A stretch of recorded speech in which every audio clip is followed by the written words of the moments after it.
Hey, this is Rob Anspach, and welcome back to another edition of E-Heroes. This is episode 255 for all those keeping count. And my next guest, we've had him on the show many times before, but we're going to talk about attitudes. We're going to talk about you acting as a consultant, not an employee, and getting pissed at our clients. And we're allowed to. Yeah. So I'm inviting Brad Szollose to join us. You know, I've said your name 100 times, and it's always that one time I mess it up. Well, before we started, Rob already got me upset. So you buckle up, folks. This is going to be one of those episodes. It's like Friday at 3 o'clock. You got out early, you go to the local bar, and you're bitching about your boss. So we're entrepreneurs. So guess what we're bitching about? And the bar is out of your favorite drink. Right. And so you're made to drink some fruity drink out of an umbrella. Yeah. Which I'm okay with if I'm on vacation in a tropical rainforest, but not, in the middle of winter. And yeah.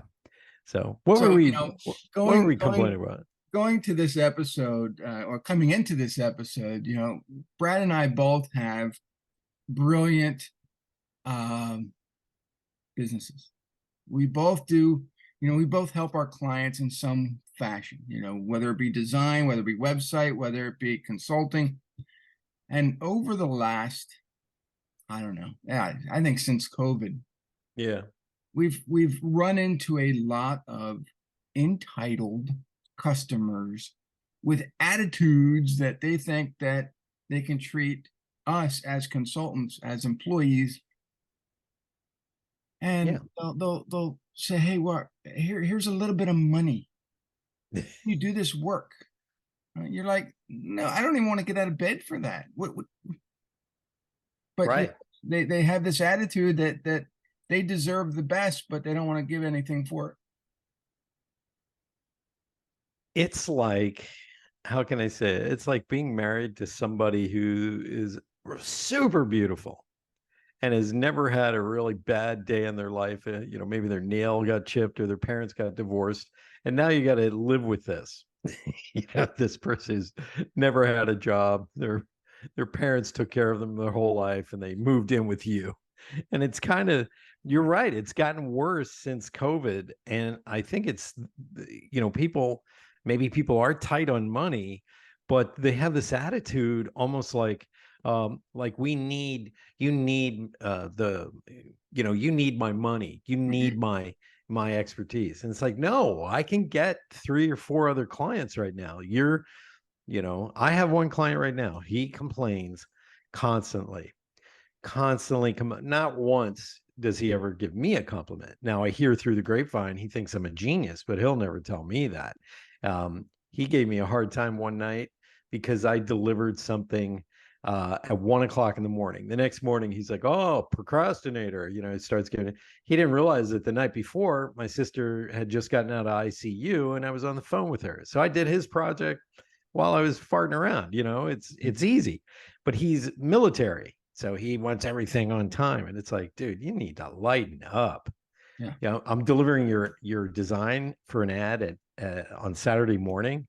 I should be off. You should be happy that I delivered that and didn't wait till Monday morning. Yeah. This is a kind of entitlement. Yeah.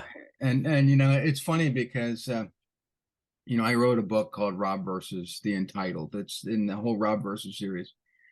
And I guess someone got triggered from it. So Amazon pulled it from the lineup for almost 3 months. And then I had to explain to Amazon, hey, look, it's in a series. It's based on this. It's my sarcastic take on dealing with these people. And then they finally put it back up. It's like, what is wrong with people? Everybody's sensitive.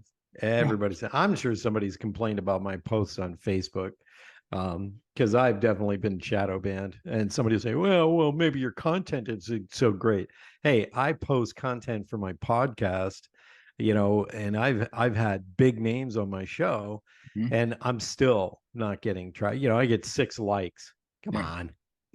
Yeah, and your podcast is really starting to get some really big names. I mean, besides mine, you, Yes. you got But Dog the hey, Bounty Hunter. I'm gonna stop you right now. You are in like my top 20. Mr. Sarcasm is in my Top top 20. I 20. should be in Yep, the it top. worked its way up. No, but I have like I've had Sasha Stone on, and he's gotten over 2,000 views. I've had Dog the Bounty Hunter. It's had like 600. And you're up there almost at 300. 300 views. People like your. I don't know. People seem to like you, Rob. That's a shame. You and Manny Wolf. You and Manny Wolf. You're contenders, baby. Neck Yeah, and and Manny's been on the show before too, and here's the thing: is that I've always, even back when I owned the carpet cleaning business, I always got tired of customers trying to be yeah. entitled. And so a lot of the things that I did right away was I implemented they had to pay on time. They had to pay me up front. I wasn't their bank. I could not give them terms. Right. Everybody has a credit card. Give me a credit card. I'll charge you. You deal terms with the credit card.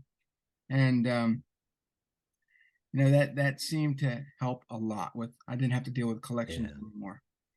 But nowadays it's like, hey, Rob, I can't afford your bill, but can you give me terms? Do you have a credit card? Well, yeah, but I don't want to put everything on it. So that's not my problem. Yeah. Yeah. Uh, Or they'll say, well, I thought the price would be like $500 and you want to charge me $5,000. Can we work out a deal? No, yeah. I don't do barter. I don't want a sheep. I don't want a duck. No, I want money. I have a mortgage to pay and I'm an adult. That's what I always say. I just spent 30 hours putting your stuff together. We were talking about this in the green room and I was already getting my blood pressure up, but basically if you're in business as a single proprietor, or even if you have a couple of employees, you'll start to see, unless you're like the local pizzeria where there's the price, pay it. You want a slice, that's what it's going to cost. 2 slices, 2 toppings, here's what it costs. We're not like that. We're doing custom work. And people come along, and I've noticed this, Rob. Let's talk about this.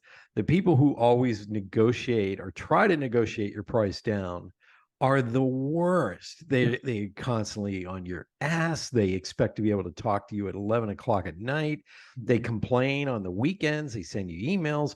And the clients who throw money at you are like, I trust you implicitly. Go do what you got to do. And then you deliver it, and all you hear is, wow. Yeah. Oh my God, that is so good.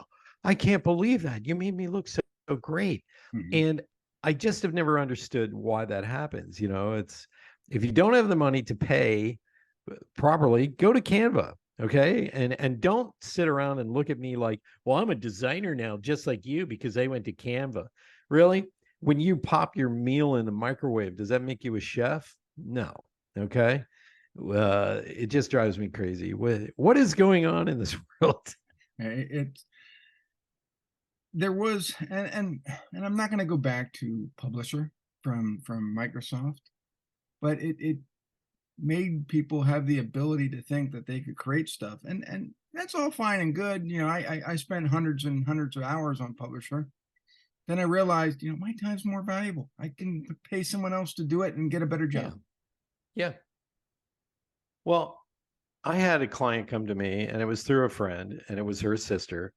And she was way too involved in the design process. She kept showing stuff to her brother and a friend of hers. And then they would come back with these goofy emojis and icons. And I basically said, I go, look, I've been doing this for 40 some odd years. Okay. You can listen to your friend who found a couple of emojis and go, oh my God, that's so brilliant. But you don't understand what's bad design. And I see so many people who get on Canva and they design their own cover, and they don't even know that you should have limited typefaces. They don't even know that this should be bold or this should be whatever. They rely on, I don't know what Canva gives as far as templates, but folks, a lot of you are proud who are designing your own work. It's just horrible design, and you don't know it's horrible. You're running around with your chest out, and not knowing, there's centuries of design acumen and structure that you've just given the middle finger to. And let me compliment you on this, because your book, Liquid Leadership, and some of my own books, we rely on one font. We might Yeah, make the size bigger or smaller. It's one font. When I see people that have 60 different fonts in their thing, and I'm like, God, I just need to vomit all over it. Your book, it's like it's it's all like what has happened the to you. same type font. See, this is the paperback version of my book. I Mm-hmm. used the same logo font that was on the hardback, the Yeah. same layout. I just moved my name up to the top. Instead of a globe, now I used a light bulb made of water. So it's Liquid Leadership. It's Mm-hmm. also a little shiny on there, on just the light bulb. And then you pick one typeface and you stick to it. Mm-hmm. I thought I'd make it look really digital by doing this little edge here with some type on it. And then when you open it up, it's got the everything. This is good design. And I'm not blowing smoke up my own ass. I've been doing this for a long time in New York City, where they would fire me in a second if I wasn't good. Right. And then and then I got clients coming to me going, I don't know. I don't know if I like that sepia tone. Oh, okay. Now this is bad design. Yeah. Okay. This is, And what and does here's the the thing is that arrow have when to when do? when you're men of a certain age, and some of women, and I've been this way since I was 18, I have a hard time picking out certain colors on certain backgrounds. And Yes. so when I look at a book, I'm like, "Oh, yeah, I can't. No, if I can't see the certain colors, there's going to be a section of my clientele that's not going to be able to see them either. So the book Yeah. to me is going to be like shit. So get rid of it, redo it. Well, I remember when I was younger, I would use 8-point type was kind of a standard. Was dirt invented when you were younger? Yes, actually it was. And I saw the process. I saw how it was done. Uh, when I was coming out of art school, 8-point type was normal. And I started to notice anybody who was 40 and over couldn't read the business cards. And instead of adapting and listening, I would go, well, that's your problem, And now that I'm that age, I'm going, God damn, don't use such small typeface. Yeah, you little bit. Yeah. You know, when So, we publish books now, everything is in 14 point. oh, I know, I know. Everything Yours else is too especially. Oh small. my God. And I use Century Gothic because it's so easy to read without glasses. That's why I do it. And it's like, I think I use 12 or 13, and it's one of those typefaces where at 12 or 13 it looks good. Okay. Mhm. But oh my Lord. And talk about turning my book from 300 pages into 600 because of it. But here's the thing is that, we've been doing this for so long. We've seen so many changes in the industry, but our Yeah. clientele are getting more demanding. And it's not that I can't put them down a notch. I mean, most of them end up being in my Rob versus books anyway. So if Yeah. you want to act like assholes, that's where they're going to be, and they're going to live on through Yeah. legacy in those books. But they don't have to act that way. Yeah. And what I always tell people is, say, look, you want to deal with me, then you have to play my game. Yeah. And it's not that I have a lot of rules in my game. It's just I don't do Slack, I don't do Asana, I don't do Trello, I don't do Monday. I don't want to be micromanaged. I don't want to have Yeah. to report to your screen and have it go to all these other people, and then all these other people notify me, and all I'm getting is my phone going off 30 times a day. That's Yeah. bullshit. And Let's I talk about that. These yeah, people who insist on weekly meetings, right. And and it, weekly Zoom meetings, screw you. I'm not doing it any. I don't get oh, paid well, for that. I have one client. We've had the same conversation for probably 6 months. Hmm. What do I need to do to get this to do this? And I'm like, okay, I'm going to give you that list again. And, and it's a huge waste of time. Although it's a half hour to an hour out of my day, Hmm. uh, that once a week where I have to move everything in my production schedule to the back burner so I can cater to Right. somebody who doesn't want to take responsibility and carry their own ball. That's really what meetings are. It's like they're micromanaging you. They're double checking. They want to make sure you're involved, in the process. Meanwhile, you got 5 other clients. Their staff has just them. Yeah. And yeah, so it does get a little frustrating. But how do you deal with these clients? I've watched your posts. You fire people all the time. I've fired a few clients in my life. Well, Um, and the thing is I had and I won't name names, although I really want to. I had a recent client that, we were going back and forth for like 6 months, and they were waiting for outside investors. And this was a foreign ownership company that was registered in Delaware, but their corporate office was in North America somewhere. I'm like, this is just and the price I wanted was way up here, and they agreed, and then they couldn't get financing. So as we're going through this process, they're sending me an an NDA, non-disclosure, and I'm thinking, what do I need this for? What I'm supposed to be yeah. designing all this social, this marketing, but I'm not allowed to share it out. I don't get this. And then they wanted me to go to this third party billing and enter all my information so that I could get paid. And this third party system wanted my individual social security number. They wanted my home address. They wanted my emergency contact. And I'm like, yeah, but I own a business. Everything runs through the business. I give the EIN number to the business, so I don't have to give out my personal information. Right. And they said, well, Rob, this is how we do things. I said, but it's not how I do things. And I protect my privacy as the owner of the company. I don't want to give out my social. This is why I created a company, so I could give out the EIN. But Rob, you have to do all. I said, no, I don't have to do any of that. And I said, and if I continue to have to jump through these hoops, your price is going way up. And what did they say? They said, well, if you don't fill out these forms, if you don't go through this third party, then we can't use you. I said, fine, you're fired. What I'm did they not doing say? this. Yeah. And in the meantime, they're trying to get me to join Slack and do this and and they already have a graphic artist on their team. So all I'm doing is designing their social and a bunch of other stuff and their SEO. Well, their web design person never got back with me. So I'm going back and forth, and I'm like, dude, I need this information so I can get.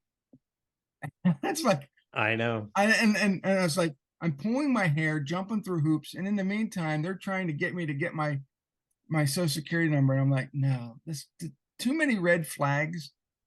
I gotta let them go.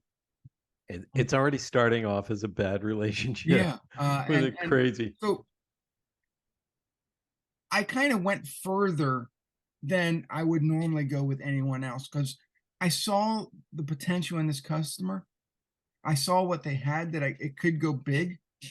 Yeah. And I think sometimes that blinds us as entrepreneurs. We see that, hey, we can really help them. We see, their vision is really good. And so we kind of ignore the red flags.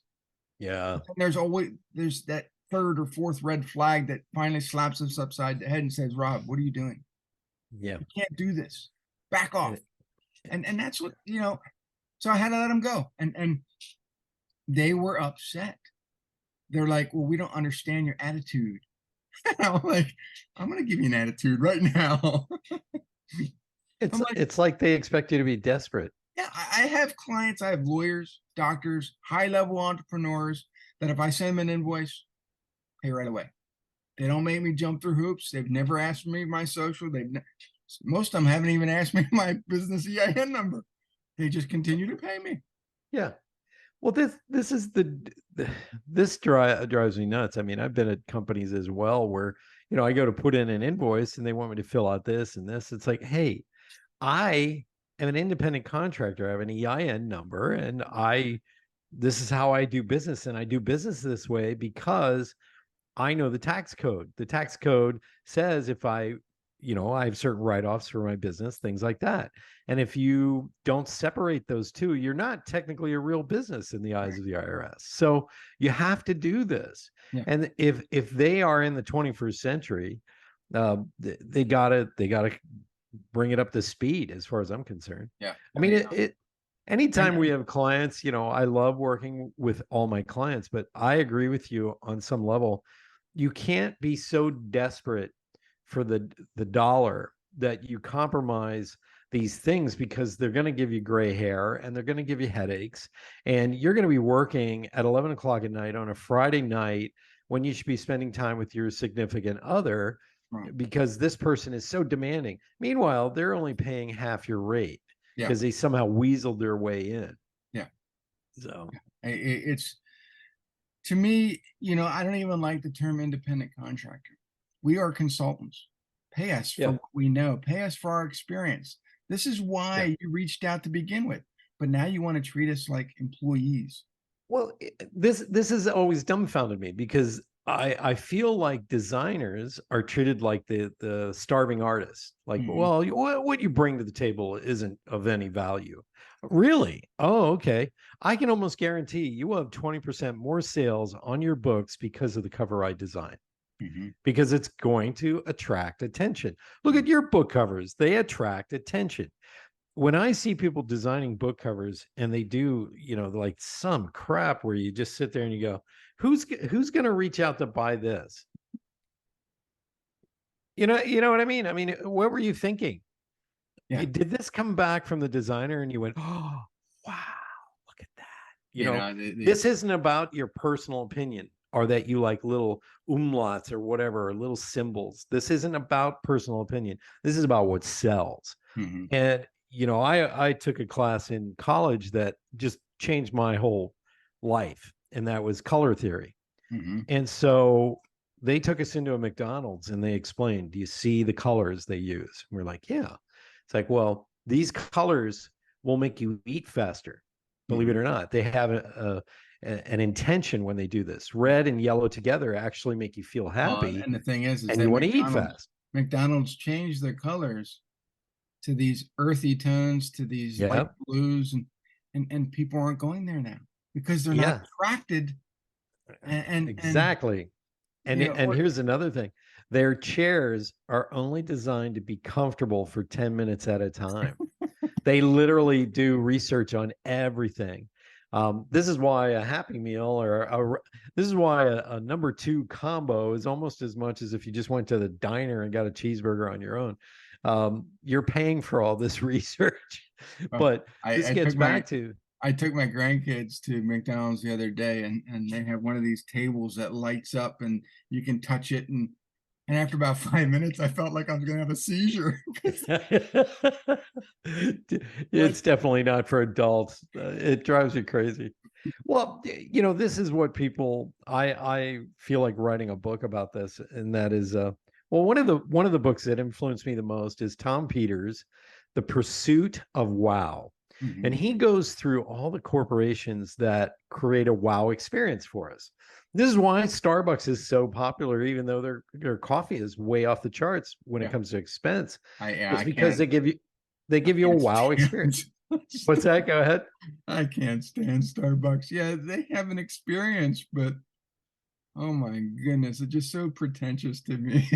Well, it's the whole reasoning behind Starbucks, and I think they fail miserably, is this, because I'm a coffee aficionado, and so they're trying to give you the Italian coffee shop feel, where coffee is elevated to this level of almost like wine, like a sommelier.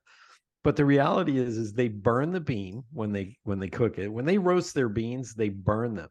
And the reason they do this, and this, we're the only country in the world, or that they're the only company that burns the bean. And the reason they do this is it's a quick and disgusting way of making the coffee taste rich. But I can tell you this, I cannot drink a normal cup of Starbucks coffee because it'll turn my stomach pure acid, Yeah. and I can never down it. So you have to cover it up with all this milk and, I'll have a vanilla latte, please. So here at the house, we have a French press. When we go out, we always look for a little Spanish coffee place. We love Mexican food, so we look for a Mexican truck. We look for a taco truck. Mhm. So my girlfriend and I, we like really good coffee. So we just have learned to make it really rich here at the house. We grind it every morning. We put it in a French press, and we let it sit for about 10-15 minutes, and then pour it piping hot. And then we use cream and then monk fruit. So we're not eating a lot of sugar. We just use monk fruit as a sweetener. And that's how you make coffee.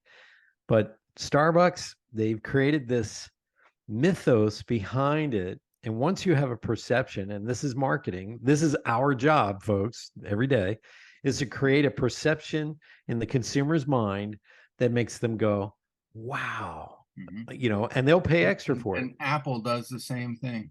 Yeah. Do you see the simplicity of that design? I have clients who would say, you see all that white space? I want you to fill that up with type. They actually look at it like you're laying a brick wall. But let's get back to this, because this perception thing, it drives me crazy when people don't understand design. When was the last time you bought something really expensive, like a car, or you bought furniture or things like that? 9 out of 10 times, maybe not you, Rob, but 9 out of 10 times, people will pay more for something that gets them emotionally excited. So even your wife will do this. They'll find a dishwasher or a washer and dryer setup. An Italian stove. You're right. And why? Because it got you excited, because people buy on emotion. They buy on emotion. I hate to say it. So the best design that stirs the emotion is what sells. It's why I have a miniature of a 1958 Corvette sitting across from my desk. They were the best design. Right.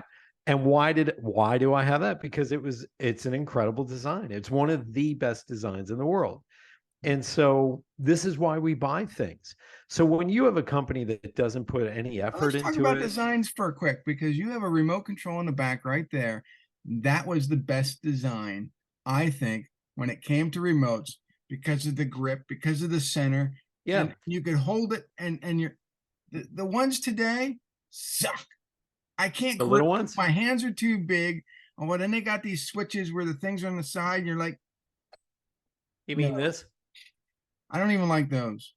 Yeah. Well, they are kind of tiny. They're meant for 5-year-olds and 60-year-olds. So it's right in between. It's right in between. I'm sorry to say. This one's a little dusty, but you can see.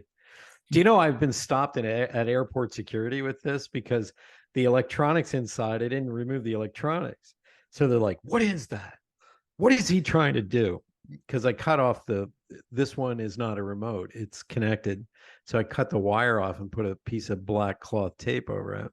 And I use this as a prop whenever I do my keynote speeches. And I always sit there and I go, all right, boomers were raised with this. And generation, from 1984 on, they were raised with this. And everybody goes, and if you're on audio and you don't know what he's holding up, it's a what are those called? GAF Viewmaster. Yeah, which is what boomers had, a GAF Viewmaster, as opposed to a Nintendo 64 controller, or a PlayStation, Sony PlayStation controller as well. Yeah, I mean, we are in a modern era, and how do you really connect with your audience? And like I always say, when I do whenever I do a book design, okay, let's use books as an example. I will go to the bookstore and look what's on the shelf, and there are always design trends that people fall for. Now, there's also classic design that never changes. It's like a good suit for a man. There are certain cuts that just never go out of style, simply because it's classic, it works, it's always there. And it's the same with book design. So I go to the store and I look at what's trending. Then I go on Amazon digitally and I look at what's trending there. And I do the opposite of what everybody else does. So when Liquid Leadership was released, nobody had a white book cover with just bold type. They all had busy crap, black, backgrounds or dark backgrounds with bold lettering in multiple colors and photos. I mean, it was all over the place. So this stood out. Mhm. And so that was the trend. So now that I've done the paperback version, I just take the same design so people can go, oh, it's the same design across the, and keep it thematically consistent. Now, your average person doesn't know to do that. You go on Canva. Canva throws up a bunch of designs, and you love Comic Sans, and you love brush strokes, and you put those up, and you go, look at that, isn't that awesome? And you're running around, and all your friends who are not professionals, they're lawyers or they're accountants, and they go, that looks amazing. That's what you should publish. And you wonder why your book didn't sell. Mhm. So, that's step one. I mean, beyond social media, but step one is hire a designer for the love of God. A real designer, not somebody on Fiverr, most of those Yeah. people. I mean, stuff for social media is one thing. Stuff for that needs to go out and that needs to hold someone's attention and get them to take notice is you know Right. give it to the designer. Yeah.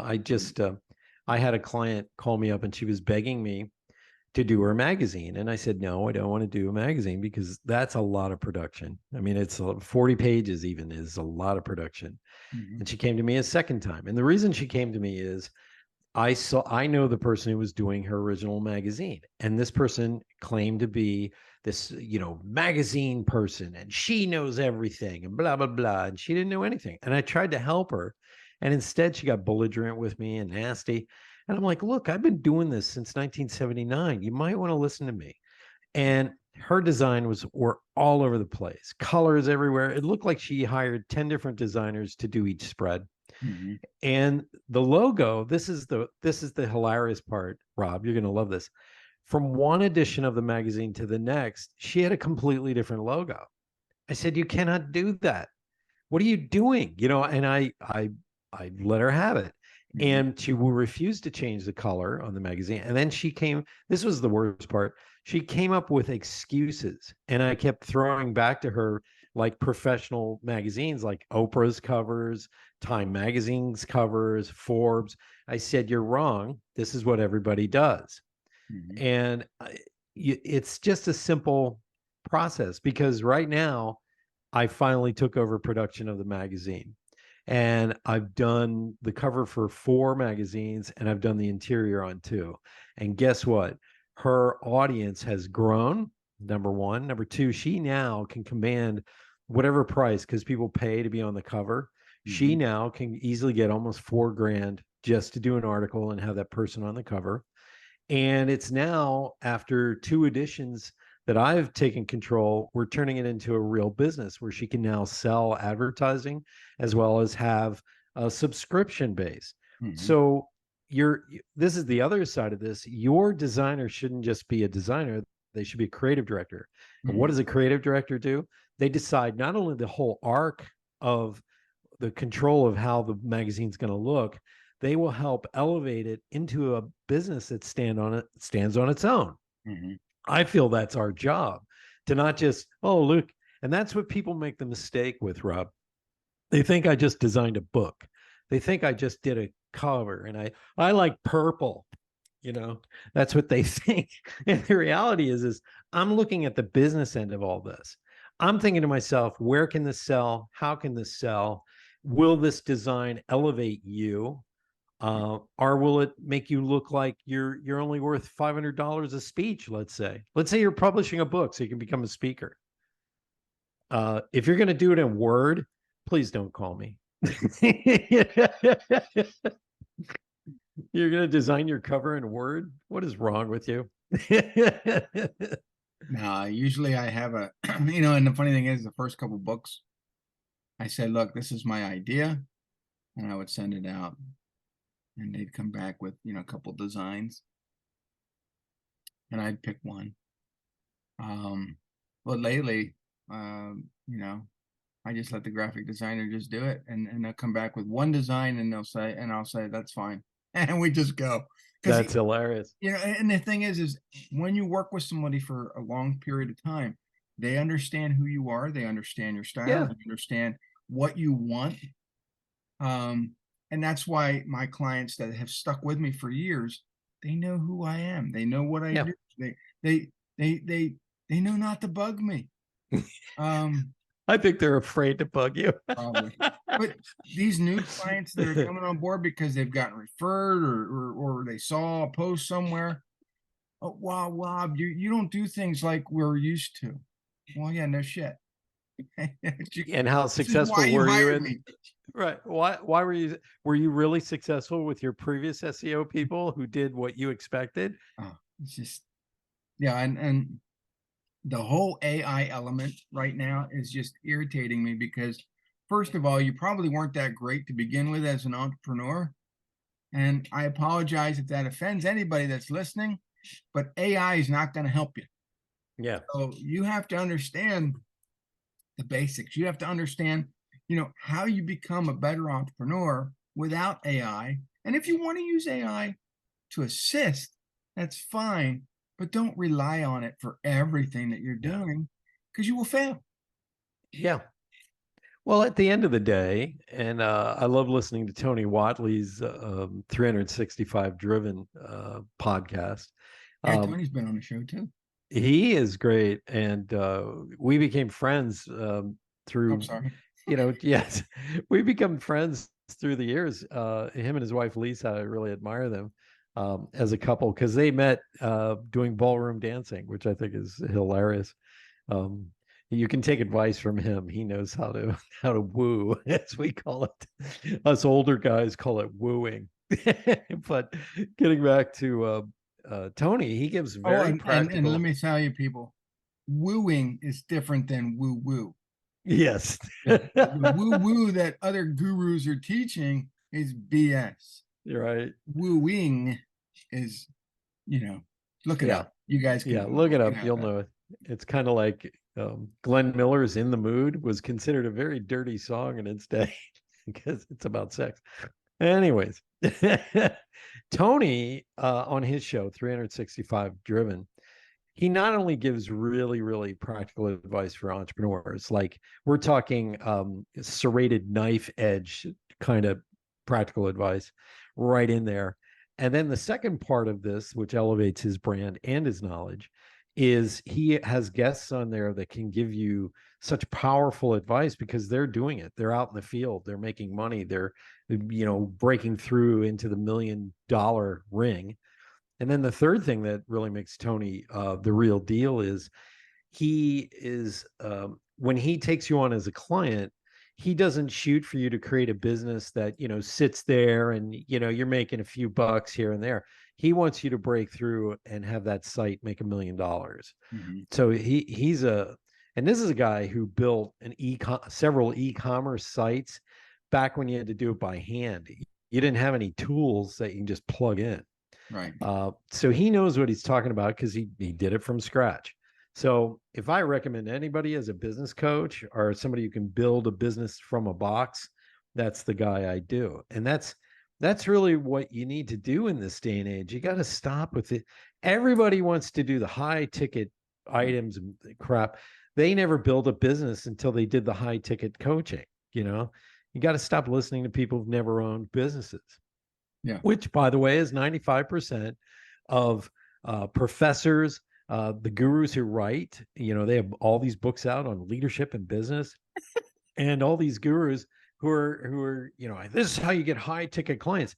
They've never owned a business, folks. None of them. None. And let's preface that because I mean I've written a lot of books, but I've owned a business for almost You've owned 20 years. several. This is the thing that drives me nuts. People giving advice who haven't really been in the trenches. And I don't know about you, but when we come from small towns, like I come from the same area, I don't give it value what I do. And a buddy of mine asked me, Bruce Lipman, he was on the show. He asked me to be on a panel at one of his breakfast meetings. And he's a pretty special guy for me to get somewhere at 7:30 in the morning. And I'm on this panel, and there's 4 other guys, men and women, sorry, who are tops in their field, coaching, management, all kinds of, gurus. And I said, Bruce, why am I in this panel? I don't feel like I fit. He goes, because Brad, he has this Brooklyn accent, you've bled in the field. He says, you know what it's like on a Thursday night to bite your fingernails trying to figure out how you're going to meet payroll. He goes, that I respect more than somebody who went to Harvard. Mhm. And I was like, whoa. So I wasn't giving myself value. And this gets back to what we're talking about, billing your clients properly and, Mhm. stepping up to the plate, what the value is that you bring to the table. And don't overinflate your values. Some people do that. But the reality is I dismiss some of the things that I should be charging a premium for, Right. because I'm good at it. I have experience with it. And, Well, you know, and then I just wrote a post. In fact, I couldn't stay. I couldn't sleep last night, so I wrote a post. I think it was at 1 o'clock in the morning, and my post was, entrepreneurs have to stop using the word fair. I charge fair. What does that mean, really? Because honestly, if you think about it, how fair is it when you don't have enough money to pay for equipment, to buy new to hire yeah, new employees, to take a vacation, to put money aside for retirement? How fair is that for you and your team and your family? So yeah. don't talk about fair. Raise your prices so you can afford the things that you want to afford, because you created this business to be better, Yeah. to give you freedom. Well, you can't have freedom without money. What I had somebody years ago, and he's a friend, he has a successful business, but he was going to hire me to design something. And I gave him a price. He goes, why are your rates so high? He flipped out literally. I said, number one, you will only have to ask me to do it once. Mhm. Okay. We're not going to go back and forth with changes, or you go, well, that's not the right size. I will do it right the first time. It will fit into your social media, wherever it goes, and it will be exemplary. I said, that's number one. Number two, you won't have to, it's going to give you a wow factor. I said, because I've been doing this a long time. I know how to take a two-dimensional surface and get people to go, oh, wow, that's beautiful. Just look at my work. Anybody who knows, they know what I do. And he just couldn't fathom paying me for this. So I think it was a month or two later, he sends me a bunch of graphics from the people that he, had do this stuff. Rob, I did one click to blow it up. I couldn't read any of it. It was all blurry. It was the wrong DPI. The colors sucked. And the whole premise behind what he wanted me to design was he was doing this big speaking event, and the speakers were supposed to be the draw. So why would you have these horrible out of focus photos of your top speakers when people are paying top dollar to come see these people? Mhm. You know, people, they don't think sometimes, Right. they want the cheap because, well, design is labor intensive and it's going to cost me. So let me get somebody on Fiverr who not only doesn't know marketing, they don't understand, how to be a creative director and create something that's for the bigger picture. Uh, and too many people go cheap with that stuff. You and I are already sitting here going, "What the hell's wrong with them?" So you want to switch gears? Let's talk about our shows. I really, Yeah, let's talk about your show. well, yours too. I mean, you've had some really great guests on your show, and we both have Adam Homey on our Adam shows. was on my very first episode, and then he was on episode another one where we talked about politics, and that really triggered people. And Of course it did. They don't want to hear conservative. Nobody wants to hear logic and and normalcy. They want to hear batshit crazy. yeah. Um, I think you mentioned that my show has really attracted high level guests lately, and the reason I think that has happened is I've been consistent this year. Like starting January this year, I've put out one episode per week. Hmm. And before that, I was going through a lot of stuff with my business partner, and she tried to do some sabotaging. And, I sat here and I didn't have a guest on. I think it was 2022 or 2021. I didn't have any guests on for like 6 months. So we lost that audience that I was building slowly. And Hmm. so now I just have been very consistent. And a lot of the guests that I had in the first 3 or 4 seasons where actually every season I'd have one or two really high level guests on the show. And then me. Uh, and you, of course, and friends and everybody else. But what happened is I made a list of everybody I knew in business that I would love to have on the show. And Mhm. if you've ever listened to my show, it's called Awakened Nation, folks. And I've had everybody on there, from a woman who claims to have been abducted by aliens and impregnated, and the only reason I had her on the show is she had been hypnotized and she was in this documentary. And I said, I got to have her on because this is controversial, and I love controversial. I like to be a cross between Joe Rogan and Art Bell. And if you know who Art Bell was, he talked about every subject from UFOs to, the other dimensions and stuff. So um, having people on like that, believe it or not, makes people really want to sit forward and go, hey, I got to listen to the show. But then I have a lot of really great business people on who are entrepreneurs. I don't like just straight up business people. I like people who are entrepreneurs simply because their story of struggle and survival is much more interesting. Mhm. Anybody who runs a business, they're spending someone else's money, but somebody who's trying to survive and actually make a business happen, that's a much more interesting story. So I had managed to get Brian Smith on, Mhm. who founded Uggs. Hugs. So Mhm. like one or two really high level guests per season, I would always look for. So I had Panache Desai on, who's a spiritual guru who's been in the New York Times, or is a New York Times bestseller.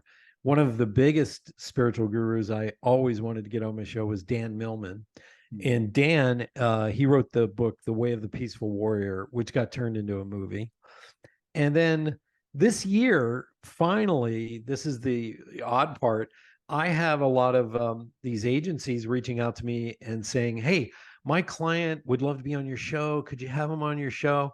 So I have, Hollywood, people, agents reaching out to me and saying, hey, put this person on my show. I think he'd be a great fit as a guest for your show. So I've had that. And then the second thing is I just say, who would I love to interview? Mhm. And one of the ones was Dog the Bounty Hunter. Another was Stephen M. R. Covey, whose father wrote the book The 7 Habits of Highly Effective People, and a lot of other gurus. And here's the funny part: I also do guest swapping. So I talked to my buddy Randall Kenneth Jones. Randy has the Jones dot show, Mhm. and Randy only puts guests on that you and I grew up with, that were celebrities on TV shows, like, everything from the Brady Bunch to the Partridge Family to E.T. He has all these guests on that are famous. And so what just happened is, Tony Wadley was the one who told me this: just be consistent. And that's what I've been this year. Mhm. I haven't missed a single week Right. with a guest. And so I've interviewed friends of mine. I've interviewed these higher level guests. Here in Vegas, there's I know the drummer from the band Grey Days. He happens to own Club Tattoo. Always wanted him on the show, and interesting dude. And I finally said, hey, I want you on the show. He goes, let's talk about your band Grey Days, because they're going back out on tour. And if anybody doesn't know who Grey Days is, that was the original band that Chester Bennington started and was in back before he became famous by being in Linkin Park. So he died, and they were about to go on tour again with Chester, and that got poo pooed because he died. Oh yeah, he was. So yeah, and so guess what happened? I just reached out, and Sean said to me, he goes, I'd love to be on your show, man. I'm going to bring our lead singer, Chris Hodges, on. Let's do that. And I said, okay. Then I asked for permission to use some of the footage from their documentary on making their latest album. And they had David Navarro on there. Mhm. And I was able to integrate some of that footage into the video version, as well as the audio version of it. And so boom, boom, boom, right after one after another, I've had these higher level guests on.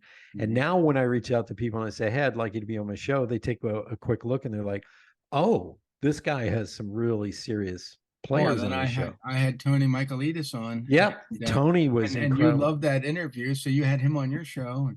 Yeah. And so guest swapping, I feel, is a really valuable tool, Mhm. with other podcasters. You've had some amazing guests on your show. Yeah. And Tony Michaelides, here was the best part about him.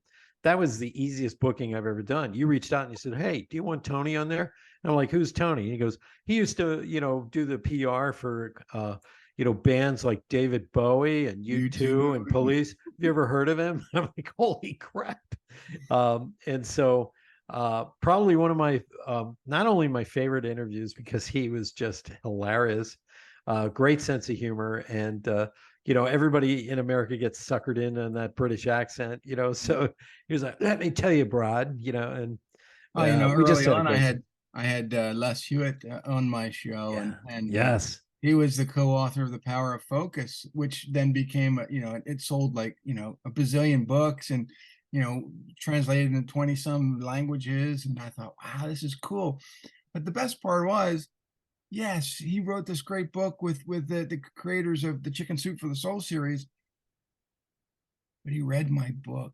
He got a couple of my books and he read them and gave me a great testimonial. I'm thinking, wow, that was better than doing the interview. I mean, it's just great. It's incredible. And this goes back to our clients. A lot of our higher end guests I've found on my show are the easiest to work with. Hmm. They're professional, they have everything together.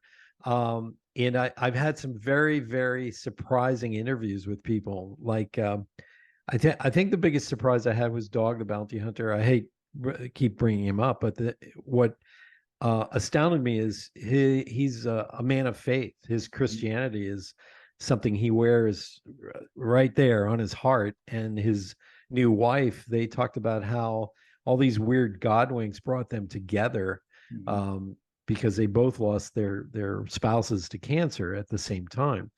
And I had people who hated him for marrying so quickly. After they heard that episode, they were like, I like him. I understand now." I was like, "What?" So that one was a kind of a surprise. Who was a surprise on your show that when they opened their mouth, you went, "Oh, wow." Well, there was a bunch of them that opened their mouth, and I'm thinking, do I want to continue this interview? Yeah. Well, I think Adam always is surprising. Yeah, Always. Adam is, and there's been so many that, I mean, personally, I know almost everyone that's been on my show. There's ones that I hadn't known personally, and I not to say that I was nervous. I don't really get nervous when I interview people. It's just I wasn't quite sure where the direction of the conversation was going to go. And Yeah. sometimes that's always at risk because you're like, okay, if they open their mouth and say something that's way out there, what do I do? And I just learned to kind of go with the conversation and, oh yeah, Well, that's interesting. I've had a few scientists on my show who invented things, and you're like, a couple of them, I'll ask them a question and I get like one word answer. And I'm like, "Oh, great. I got to carry this interview." Yes. And then others, I had one guy on who has an IQ of like 180. He literally started the show in the middle of like an idea. And I'm sitting there going, wait, where are we going? And I had to pull it and direct it and then tell the audience, "Okay, if you don't know what we're talking about, folks," it was hilarious because it was like, it would be like if you're walking down the street and you see two of your buddies talking and you just walk up and they're in the middle of an intense conversation. You're like, "Okay, I'm not sure where I'm at right here or what they're talking about." And that's what it was like. Yeah. Um, I was astounded with Stephen M.R. Covey because he introduced me to his sister as well, Cynthia Covey Holler. And she had just done the book Live Life in Crescendo, which is her father's last book. And they were working on it together. Mm. Um, but those two, they were on separately. And they literally reached out to me and thanked me and said, I love what you're doing. Let me know when you want us back on again." And I was like, "What?"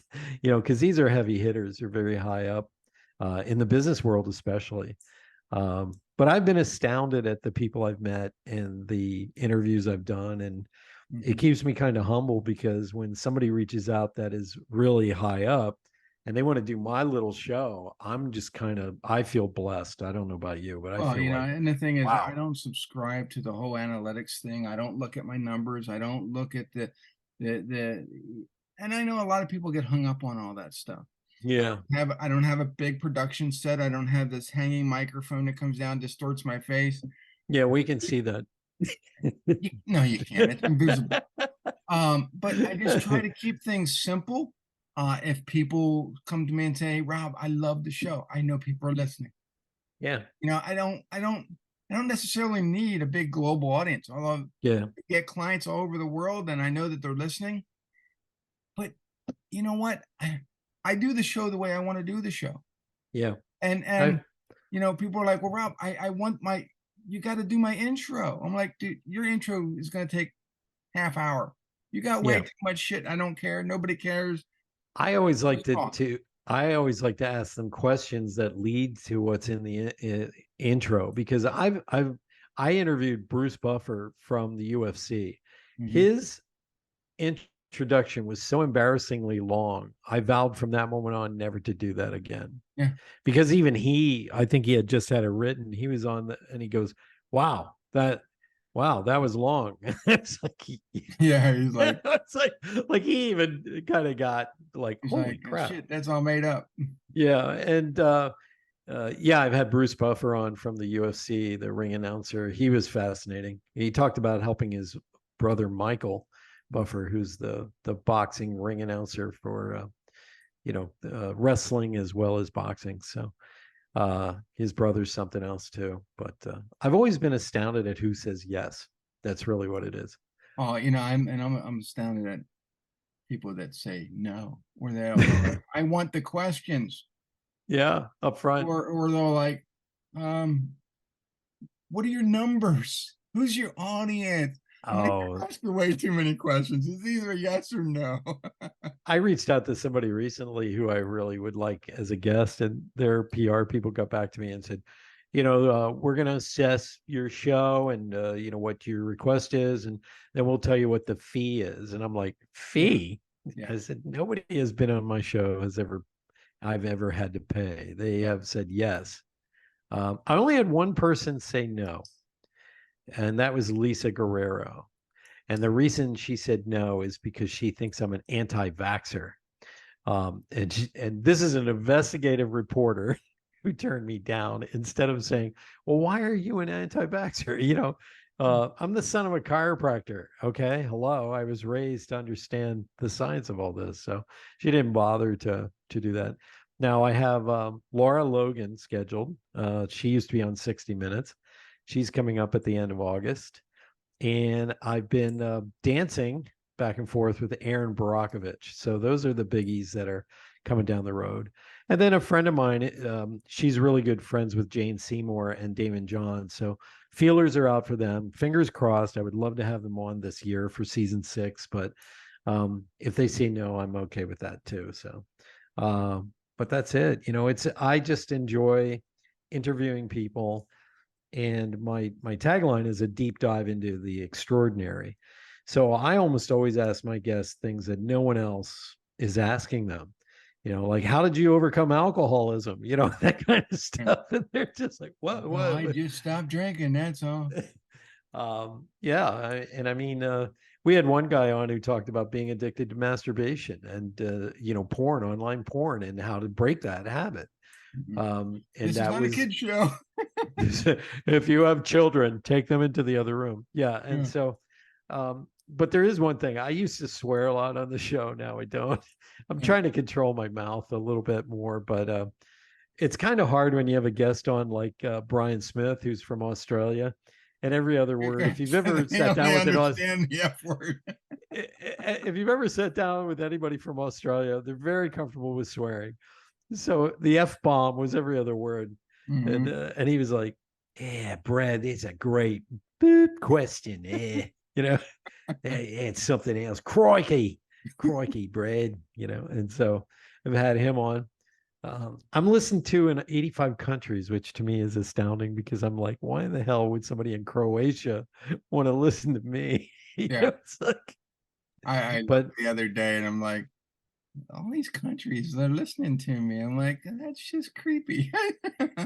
It's Just not, no. I consider it like it's part of the modern era because no, you know what I call it? We're gonna name it. It's called the David Hasselhoff syndrome. David Hasselhoff, at the height of his career here in the United States, did put out this album where he sang, and it was horrible. He is So just that music video was it all. was, yeah, the music video was horrible. He's pitchy in his singing. He's horrible. So somehow his manager got him booked on all these tours to go sing. And he said he even describes this. He goes to Germany and they had a soccer stadium that was sold out. And he's looking at his manager and he's coming out on stage and it's packed. He just flew in and he's like, "What the hell's going on?" He goes, "They are German. They love you." They don't care if you suck or not. So I literally have posted David Hasselhoff videos and songs, and you're just like, how in the hell is he making a living? Well, they love campy, weird, and they love him over in Germany. So he's probably made more from singing in Germany than he had being a lead star in Baywatch. Yeah, it reminds me of the old Val Kilmer movie, Top Secret, where Yeah, he's all famous in Europe, but nobody in the States knows him. it is. But my dream guest is Gene Simmons because I don't know if you remember back in the, I guess it was the 80s, Kiss's popularity really took a nosedive and they were trying to do disco even just to keep up And with then the then trends. I guess in the mid '90s, they took their makeup off, and then nobody recognized him, and they're like, Okay, let's put our makeup back on. Yeah. Well, they talk about this that nobody wanted to buy their albums in America anymore, that hit its run. So their manager booked them in, tours around the world and they couldn't believe it. The first tour, I guess, where they went out on stage, they were in Brazil. And they said, they had played sold out stadiums at Yankee Stadium in America with 35,000 fans. Okay. But you don't understand how big soccer is in the rest of the world because when they went to Brazil, they went out on stage and there's 250,000 people and mm-hmm. they don't speak English and they're screaming the words to their songs. Yeah. They said, this is incredible. So you might actually build a bigger audience outside of the US and not know it. Mm-hmm. I'm big in Canada and Australia. I looked at the numbers. I'm like, what? Well, Uh, lately I've been getting lots of calls from Norway, from Germany, from United Kingdom, and they all need marketing. So I don't know if the people in those countries lack the skills, or it's just that, people are starting to appreciate my sarcasm and it's just becoming worldwide. well, isn't Anspach is more of German. is it what? Yeah. German? Out of Bavaria, Germany. Yeah. Because I grew up with hearing the name Anspach and all In wine up in and Lebanon County. yeah, Lebanon. So as Lebanon soon as County. I saw your name, I went, Yeah. oh, Anspach. Yeah. Yeah. Most people they destroy my last name. Yeah. I'm Like I surprised I'm did. not getting hits from Hungary. Oh, there you go. Yeah. But Hello. anyway, we've been rambling for an hour, which is a lot longer than I normally do. Well, it's me. Come on. Yeah. But how do people find you? You can Guys, just do a Google search on Brad Szollose. I don't even know how to Um, spell Szollose. It's like Smith over in Hungary. it. Um, Also, go to my podcast. It's on YouTube, Spotify, Apple. It's on all the platforms, including Pandora and Amazon Music, Amazon Prime, all those in Audible. Leave a review, subscribe. I have unusual guests, and we have some really unusual conversations, from the outliers and the weirdos to the entrepreneurs and the shamans and the spiritualists. I have everybody on my show, and we just have a deep dive into some pretty cool conversations. I think, anyways. Look for Awakened Nation. That's all you have to And do. what's your URL, your website? Well, we're just about done with the website. You can go take a look. I'm at awakenednationpodcast.com. So you'll see my picture on there. Yeah. Yeah. So I need And everyone to go rush there right now because this is the end of the and episode. So we'll see you on the next yes, one. and I went through an entire episode without doing Christopher Walken. Oh yeah, there you go. Wow. That was thrown in as a bonus. So adios. Yes. Thanks, Next everybody. episode. See ya.